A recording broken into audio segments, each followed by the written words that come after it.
Halo teman-teman, balik lagi ke channel saya Dr. Ervenes. Kali ini saya akan membahas suatu topik tentang haid tapi hamil. Sebelumnya saya ingin mengucapkan terima kasih sebanyak-banyaknya untuk teman-teman yang sudah like dan subscribe. Meskipun nggak banyak, tapi itu cukup signifikan buat saya. Dan saya tetap memohon dukungannya teman-teman ya. Baik, sekarang kita lanjut ke topik haid tapi hamil.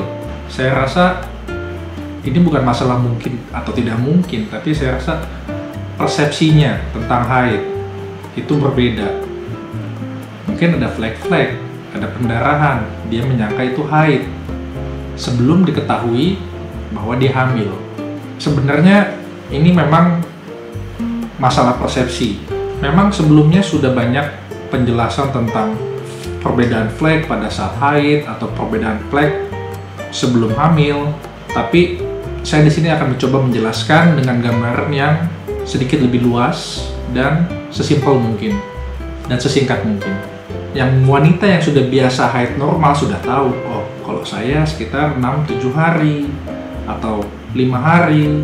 Jumlahnya juga ketahuan.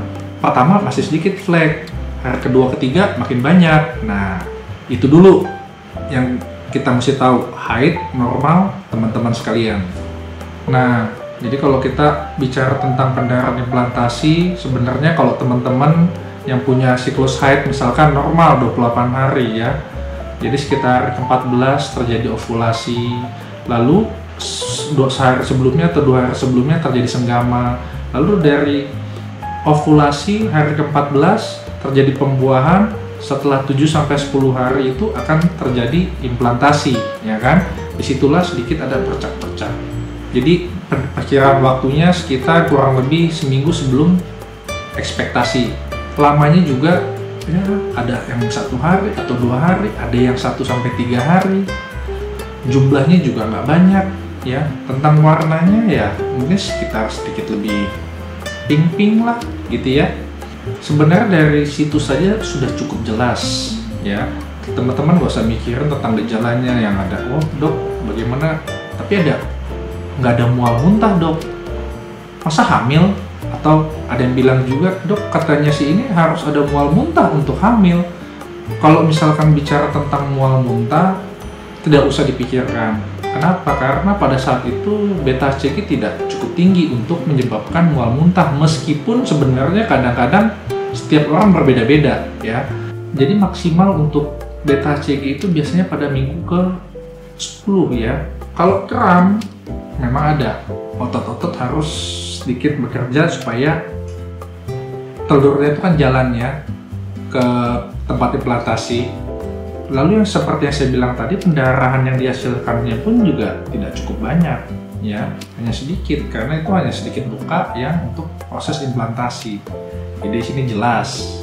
Kalau buat teman-teman yang match-nya teratur, itu kan gampang aja, 28 hari dok, tengah-tengah pendarahannya sekian. Pada seminggu sebelum yang selanjutnya sudah ada bercak-bercak gitu ya. Nah, bagaimana dengan teman-teman yang match-nya tidak teratur? Ini nggak bisa dong dipakai. Mereka akan menganggap, ah sudah biasa dok. Bulan lalu juga saya sekitar 2-3 hari sebegitu-gitu aja, dikit aja, nggak banyak. Ini sedikit mesti mikir juga. Gambaran selanjutnya lagi adalah ini yang agak sedikit luas. Jadi pendarahan sama 2-3 hari juga, tapi tidak pada waktu yang sesuai ekspektasi. Biasanya terjadi ancaman keguguran. Sudah hamil, terjadi konsepsi, terjadi implantasi, tetapi boleh dong di minggu ke-4 misalkan pada saat ekspektasi mensnya dia ada bercak-bercak, flek-flek lagi.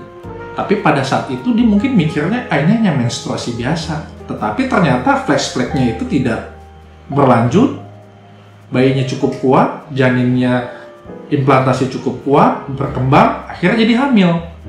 Nah inilah masalah persepsinya itu tadi. Kalau bicara tentang keguguran, bisa jadi itu cuma ancaman saja, lalu dianggap mens seperti yang kita kira tadi, ataupun ternyata memang dia mens betulan banyak, arti kata keluar semuanya. Itu bisa terjadi juga kan? Gagal implantasi. Nah, di situ sebenarnya kita harus cek. Dok, saya kok masih tetap banyak ini, ternyata hamil tapi terjadi keguguran. Keguguran itu bisa jadi komplit ataupun incomplete. Hal-hal seperti ini sebenarnya kita menjelaskan haid pada saat hamil, ya. Itu hanya masalah persepsi yang berbeda. Karena kalau kita sudah bicara hamil, apabila ada flag-flag, kalau flag-flagnya sebelum minggu keempat, kita boleh mikir itu adalah implantasi. Bagaimana pada saat minggu keempat ataupun minggu kelima, ya kan? Bisa terjadi itu adalah ancaman keguguran. Itu sedikit lebih luas ya, teman-teman ya. Jadi sampai sini kesimpulannya teman-teman udah tahu apakah haid dalam kehamilan itu mungkin?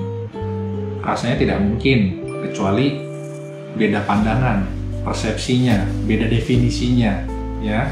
Feelingnya aja haid. Kalau yang teman-teman yang haidnya normal, mungkin gampang membedakan pendarahan implantasi, ya kan? Oh, dikit dok, cuma 1 atau 2 hari. Tapi bagaimana dengan teman-teman yang haidnya tidak normal? Yang bulan lalu saya juga cuma 3 hari kok dok. Itu agak sedikit sulit.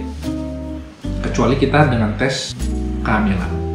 Jadi sampai sini semoga teman-teman bisa ada bayangan yang lebih luas tentang flag-flag pada kehamilan atau flag-flag pada haid, perbedaannya gimana ya. Jadi semoga apa yang saya sampaikan ini menjadi sangat informatif buat teman-teman ya. Sampai di sini saya rasa penjelasan saya sudah selesai.